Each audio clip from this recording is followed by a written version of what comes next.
আসসালামু আলাইকুম। টিউটর ওয়ানের পক্ষ থেকে আপনাদের জানাই আন্তরিক শুভেচ্ছা। হাজির হয়েছি নতুন আরেকটি টিউটোরিয়াল নিয়ে। আজকে দেখাবো কর্মকর্তা এবং কর্মচারীদের স্যালারি শিট কিভাবে তৈরি করে। এখানে কয়েকজন কর্মকর্তার এবং কর্মচারীর নাম, তাদের ওয়ার্কিং জোন, ডিপার্টমেন্ট এবং বেসিক স্যালারি দেওয়া হয়েছে। এর উপর ভিত্তি করে আমরা house rent, medical, food allowance, mobile bill, income tax এবং প্রভিডেন্ট ফান্ড বের করব। এখন আমরা দেখি হাউস রেন্ট।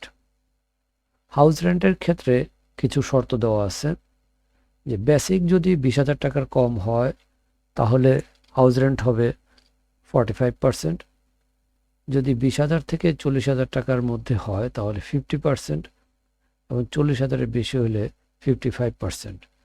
ঠিক আছে, এখন আমরা দেখি যে ক্যালকুলেশনটা কিভাবে করব। এই ক্ষেত্রে আমরা লজিক্যাল ফাংশন ইফ ব্যবহার করব।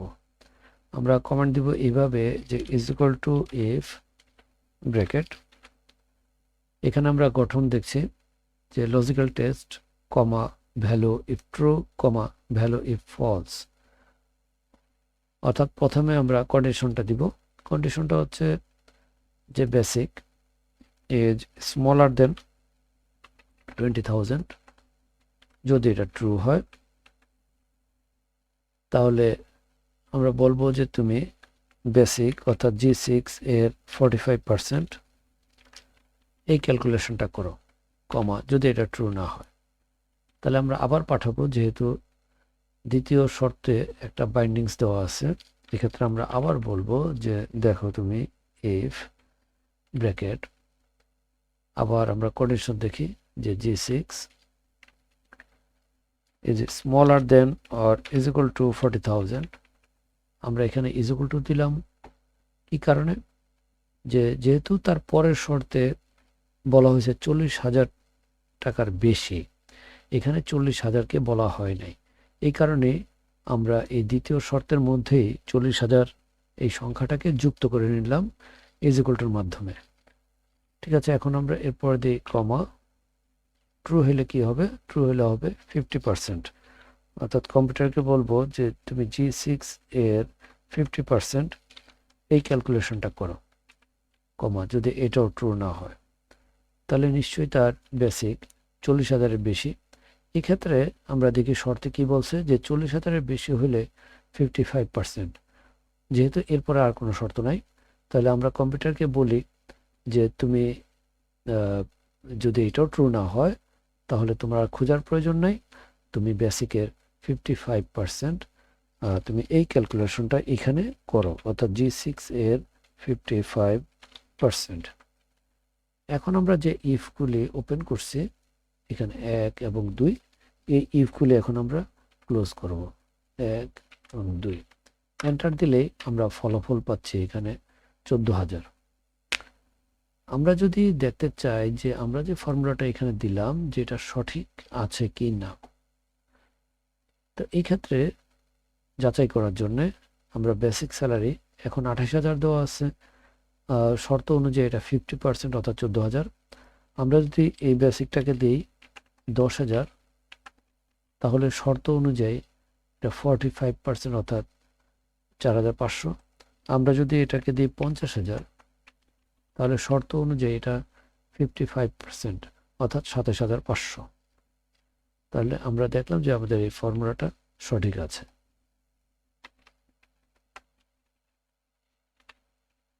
এরপরের শর্তগুলি যদি আমরা কপি করে দিতে চাই তাহলে আমরা সেল পয়েন্টার নেই এবং হ্যান্ডেল বাটনে আমরা ডাবল ক্লিক করে অন্যান্য সেলে এই ফর্মুলাটা কপি করে দিই। এখন দেখি যে আমরা মেডিকেল, এটা সবার ক্ষেত্রেই 500 টাকা, তা আমরা 500 লিখলাম এবং আমরা হ্যান্ডেল বাটনে ডাবল ক্লিক করে কপি করে দিই। ফুড অ্যালাউন্স প্রত্যেকের ক্ষেত্রে 300 টাকা, এখানে অন্য কোনো শর্ত নাই, আমরা এখানে ডাবল ক্লিক করি, অন্যান্য সেলে এই লেখাটা কপি হয়ে গেল। মোবাইল বিল 2%, যার বেসিক যত সে বেসিক অনুযায়ী 2% মোবাইল বিল পাবে। এক্ষেত্রে আমরা একটা সিম্পল ক্যালকুলেশন করব, যে আমরা দিব ইজ ইকুয়াল টু বেসিক এর 2%।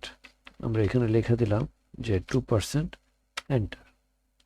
আমরা এখন এই সেলের যে ফর্মুলাটা আছে এটাকে আমরা কপি করে দিই অন্যান্য সেলে, হ্যান্ডেল বাটনে ডাবল ক্লিক করে এটা সুন্দরভাবে কপি হয়ে গেল। আমরা এর পরের সেলে দেখি যে প্রতিটা সেলেই এটা একটা যে 2% এটাই দেখাচ্ছে। আমরা এই কাজটুকু যদি সেলকে অ্যাড্রেস করে করতে চাই তাহলে কিভাবে করব? আমরা দিব ইজ ইকুয়াল টু বেসিক এর 2%, অর্থাৎ K4। আমরা যদি এন্টার দিই আমরা ফলাফলটা এখানে সঠিক পাচ্ছি, যেটা 720।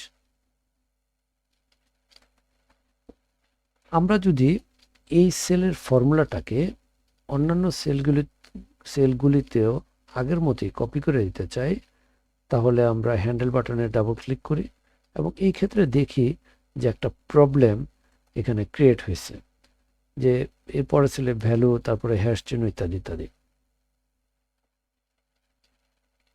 সেলটা কপি হয়েছে ঠিকই, কিন্তু আমরা যদি দেখি যে এই সেলের মধ্যে ফর্মুলাটা আমরা দিছি যে G7 ইন্টু K4, অর্থাৎ G7 বেসিক ইন্টু K4 অর্থাৎ 2%। এখানে ক্যালকুলেশন 2% করছে, কিন্তু তারপর সেলে আমরা দেখি যে এখানে বলা হয়েছে G8 অর্থাৎ বেসিক ইন্টু K5। আসলে K5 সেলে তো আমাদের ডেটাটা দেওয়া নাই, ডেটা দেওয়া আছে কোন সেলে? K4 সেলে। তাহলে আমরা কম্পিউটারকে বলবো যে তুমি প্রতি ক্ষেত্রেই এই K4 এই সেলটাকেই তুমি ক্যালকুলেশনে আনো। কিন্তু এখন আমরা যেই নিয়মে দিচ্ছি এই নিয়মে বা এইভাবে যদি আমরা ফর্মুলাতে আমরা সেলকে অ্যাড্রেস করি তাহলে এই সঠিকভাবে এই K4 সেলটা অন্যান্য সেলে আসবে না। তো আমরা এখন এটাকে কিভাবে আনবো? এই ক্ষেত্রে এই সেলটাকে আমরা লক করে দেব। এই লক করার জন্য আমরা কমান্ডটা দিব এইভাবে, মনে করি তারপর সেলে আমরা ফর্মুলাটা দিই যে ইজ ইকুয়াল টু বেসিক এর, আমরা এই সেলটাকে অ্যাড্রেস করব K4 কে, তবে তার আগে আমরা তো লিখবো এটা এইভাবে যে K4 এই এর আগে আমরা একটা ডলার চিহ্ন বসিয়ে দিব, যেটা এখানে 4 এর উপরে আছে, শিফট ধরে দিতে হবে। এরপর আমরা আবার দিব এই 4 এর আগে একটা ডলার সাইন। তো এইভাবে আমরা এখন এন্টার করে দিলে আমরা দেখবো যে এখানে ফলাফল আসছে 700। আমরা যদি এই হ্যান্ডেল বাটনটাকে এখন আমরা ডাবল ক্লিক করি তাহলে আমরা দেখবো যে হ্যাঁ, ফর্মুলাটা এখন সঠিক আছে। এই যে আমরা কাজটা করলাম ডলার এরপরে K এবং 4 দিয়ে, আমরা মূলত এখানে এই সেলটাকে লক করে দিলাম। এই লকের কাজটা আমরা অন্য আরেকভাবেও করতে পারি, সেটা হলো এইভাবে যে ইজ ইকুয়াল টু আমরা এখানে বেসিক দিই, অর্থাৎ G10 ইন্টু K4। এই যে K4 এখানে আমরা কিবোর্ড থেকে এখন আমরা দিই F4, দিলেই সেলটা লক হয়ে যাবে। এখন আমরা এন্টার দিলেই আমরা দেখবো যে ফলাফল আসছে। আমরা হ্যান্ডেল বাটন ধরে ডাবল ক্লিক করলে দেখবো যে সেলের অ্যাড্রেসটা এখন আর চেঞ্জ হচ্ছে না। অর্থাৎ এই লক এর কাজটা আমরা দুইভাবে করতে পারি। এক, আমরা টাইপ করে দিতে পারি যে $K $4, অথবা আমরা ফাংশন কি এর F4 এই কি ব্যবহার করেও আমরা কোনো সেলকে লক করতে পারি। ঠিক আছে, এখন আমরা দেখি ইনকাম ট্যাক্স। ইনকাম ট্যাক্সের এখানেও হাউস রেন্টের মতোই একটা শর্ত দেওয়া হয়েছে যে 10,000 টাকা কম যদি বেসিক হয় তাহলে 0%, অর্থাৎ ট্যাক্স লাগবে না। 10,000 থেকে যদি 30,000 টাকা পর্যন্ত হয় তাহলে 5%, আর যদি 30,000-এর বেশি হয় তাহলে ইনকাম ট্যাক্স হবে 7%। তো আমরা কাজটা করবো এইভাবে যে ইজ ইকুয়াল টু ইফ, আমরা ব্র্যাকেট দিব আগের মতোই, এখানে কন্ডিশন দিই যে বেসিক ইজ স্মলার দেন 10,000, যদি 10,000 টাকার কম হয় তাহলে এই ক্ষেত্রে তার কোনো ইনকাম ট্যাক্স আসবে না। আমরা এখানে 0 বসায় দিতে পারি, কমা। যদি এটা ট্রু না হয় তাহলে আমরা আবার পাঠাই যে ইফ ব্র্যাকেট, আমরা আগের মতোই শর্ত দিই যে বেসিক অর্থাৎ G6 is smaller than or is equal two 30,000। এখানে আমরা ইজ ইকুয়াল টু দিলাম কেন? যেহেতু তার পরের শর্তে 30,000-এর বেশি বলা হয়েছে, 30,000-কে বলা হয় নাই। এই কারণেই আমরা এই শর্তের মধ্যে এই 30,000-কে যুক্ত করে নিলাম ইজ ইকুয়াল টুর মাধ্যমে। তো যদি এটা ট্রু হয় তাহলে আমরা কম্পিউটারকে বলবো যে তুমি G6 এর 5% এই ক্যালকুলেশনটা করো। যদি এটাও ট্রু না হয় তাহলে এর পরের শর্তে কি বলছে? 30,000-এর বেশি হলে 7%। যেহেতু এরপরে আর কোনো শর্ত নাই, আমরা কম্পিউটারকে বলি এই পর্যায়ে আইসা যে ঠিক আছে, তোমার আর খোঁজার প্রয়োজন নাই, তুমি বেসিক অর্থাৎ G6 এর 7% এই ক্যালকুলেশনটা করো। এখন আমরা যে ব্র্যাকেটগুলি এখানে আমরা ওপেন করছি ইফ এর, এই ব্র্যাকেটগুলি আমরা ক্লোজ করে দিব। এখানে 1 এবং 2 ব্র্যাকেট ওপেন করছিলাম, ক্লোজ। এখন 2টা ব্র্যাকেট ক্লোজ করছি। এখন আমার ফলাফল আসছে এখানে 1400। কিভাবে আসছে? যেহেতু আমার বেসিকটা 28,000 টাকা এবং এটা দ্বিতীয় শর্তের মধ্যে পড়ছে, সেই হিসাবে সে 5% এই ক্যালকুলেশনটা করছে। তো এইভাবে আমরা এই লজিক্যাল ফাংশন ইফ ব্যবহার করে আমরা শর্ত সাপেক্ষে এইভাবে আমরা ক্যালকুলেশন করতে পারি।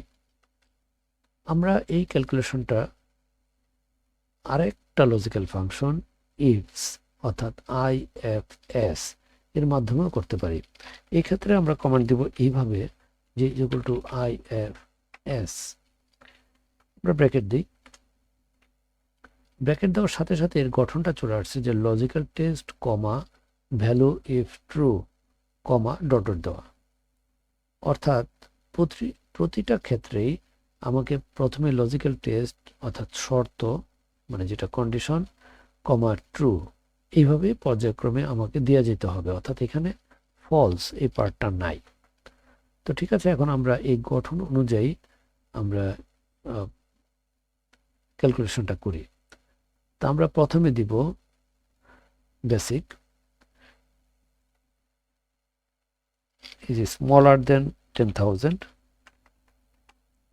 আমাদের এই শর্ত অনুযায়ী যদি এটা ট্রু হয় তাহলে কম্পিউটারকে বলি তুমি 0 বসাও। যেহেতু 10,000 টাকার নিচে যদি বেসিক হয় তাহলে তার ইনকাম ট্যাক্স হবে না, 0 কমা। যদি এটা ট্রু না হয় তাহলে আমরা আবার বলবো যে তুমি দেখো G7 is smaller than or is equal two 30,000। যদি এটা ট্রু হয় তাহলে বলবো যে তুমি G7 এর 5% এই ক্যালকুলেশনটা করো। যদি এটাও ট্রু না হয় আমরা আবার বলবো যে G7 ইজ গ্রেটার দেন 30,000। যদি এটা 30,000-এর বেশি হয় বেসিকটা, তাহলে বলবো যে তুমি ক্যালকুলেশন করো G7 অর্থাৎ বেসিক এর 7%। তো এইভাবে আমরা পর্যায়ক্রমে কন্ডিশনগুলি একটার পর একটা দিতে থাকব। একটা পর্যায়ে এই শর্ত শেষ হলে আমরা ব্র্যাকেটটা ক্লোজ করে দিই এবং এন্টার দিই। আমরা ফলাফল পাচ্ছি এখানে 2520, যেটা যেহেতু এটা 36,000, 30,000-এর বেশি ক্যালকুলেশন বা শর্ত অনুযায়ী এখানে 7% ইনকাম ট্যাক্স আসবে। এখন আমরা দুইভাবেই দেখলাম যে শর্ত সাপেক্ষে কিভাবে এই ইনকাম ট্যাক্স বের করতে হয়। একইভাবে এই ধরনের যে ফর্মুলাটা আছে ইফস, সেটা আমরা হাউস রেন্টে ও আমরা ব্যবহার করতে পারি। তো ঠিক আছে, এখন আমরা হ্যান্ডেল বাটন এ ডাবল ক্লিক করে আমরা অন্যান্য সেলে এই ফর্মুলাটা কপি করে দিই। পিএফ সবার ক্ষেত্রেই 10%। আমরা এই ক্ষেত্রে কমান্ড দিব ইজ ইকুয়াল টু বেসিক এর 10%। আমরা এন্টার দিই, ফলাফল আসছে এখানে 2800। আমরা অন্যান্য সেল এটাকে কপি করে দিই, হ্যান্ডেল বাটনে ডাবল ক্লিক করে। এখন আমরা দেখি গ্রস স্যালারি, অর্থাৎ তার মোট স্যালারিটা কত। এখানে বেসিক অনুযায়ী অন্যান্য যে ক্যালকুলেশনগুলি আমরা করছি, house rent, medical, food allowance, mobile, income tax এবং পিএফ, এর মধ্যে কিছু সুবিধা আমি পাবো যেগুলি বেসিক এর সাথে যোগ হবে, এবং কিছু কিছু আমার এখান থেকে কর্তন যাবে, যেমন ইনকাম ট্যাক্স এবং পিএফ। এক্ষেত্রে আমরা ফর্মুলাটা কিভাবে দিব, আমরা বলবো যে ইজ ইকুয়াল টু বেসিক যোগ হাউস রেন্ট যোগ মেডিকেল যোগ ফুড অ্যালাউন্স যোগ মোবাইল, এগুলি আমি কোম্পানি থেকে পাবো বা প্রতিষ্ঠান থেকে পাবো। এর থেকে বিয়োগ হবে, অর্থাৎ মাইনাস হবে ইনকাম ট্যাক্স, মাইনাস হবে পিএফ। এখন আমরা যদি এন্টার দিই, আমরা ফলাফল পাইলাম এখানে 39,160। তো আমরা এই যে যোগ দিয়ে দিয়ে প্লাস দিয়ে দিয়ে আমরা করছি, এটাকে আমরা আরেকটু শর্টলি করতে পারি। তো এক্ষেত্রে আমরা কমান্ড দিব is equal to some bracket. যেহেতু সেলগুলি পর্যায়ক্রমে আছে, তাহলে আমরা অ্যাড্রেস করি যে basic, house rent, medical, food এবং মোবাইল, অর্থাৎ G7 থেকে K7। এখন আমরা ব্র্যাকেটটা ক্লোজ করলাম। তাহলে এই অংশটুকুর যোগফল আমরা এখানে পাইলাম। এর থেকে বাদ যাবে কত, অর্থাৎ মাইনাস হবে পিএফ এবং মাইনাস হবে ইনকাম ট্যাক্স। আমরা এখন এন্টার দিলেই ফলাফল পাচ্ছি আমরা এখানে এত। এখন এই সেলের ফর্মুলাটাকে যদি আমরা অন্যান্য সেলেও কপি করে দিতে চাই, তাহলে আমরা হ্যান্ডেল বাটনে ডাবল ক্লিক করি, অন্যান্য সেলেও এই ফর্মুলাটা কপি হয়ে গেল। আমরা খুব সহজেই কর্মকর্তা এবং কর্মচারীদের স্যালারি শিট আমরা বের করলাম। এর পরবর্তী লেকচারে আমরা অ্যাডভান্স লেভেলে এই স্যালারি শিটটাই আমরা আবার তৈরি করব। সবাইকে পরবর্তী টিউটোরিয়াল দেখার আমন্ত্রণ জানিয়ে বিদায় নিচ্ছি। আসসালামু আলাইকুম।